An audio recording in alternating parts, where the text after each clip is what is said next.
This is the story of a man named Stanley. Stanley worked for a company in a big building where he was employee number 427. Employee number 427's job was simple. He sat at his desk in room 427 and he pushed buttons on a keyboard. Orders came to him through a monitor on his desk, telling him what buttons to push, how long to push them, and in what order. This is what employee 427 did every day of every month of every year. And although others might have considered it soul-rending, Stanley relished every moment that the orders came in, as though he had been made exactly for this job. And Stanley was happy. And then one day, something very peculiar happened. Something that would forever change Stanley. Something he would never quite forget. He had been at his desk for nearly an hour when he realized that not one single order had arrived on the monitor for him to follow. No one had showed up to give him instructions, call a meeting, or even say hi. Never in all his years at the company had this happened, this complete isolation. Something was very clearly wrong. Shocked, frozen solid, Stanley found himself unable to move for the longest time. But as he came to his wits and regained his senses, he got up from his desk and stepped out of his office.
But Stanley simply couldn't handle the pressure.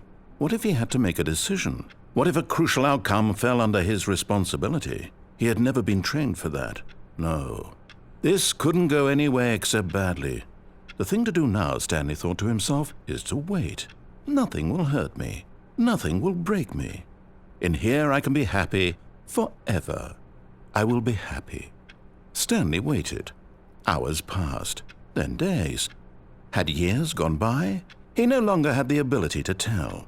But the one thing he knew for sure, beyond any doubt, was that if he waited long enough, the answers would come.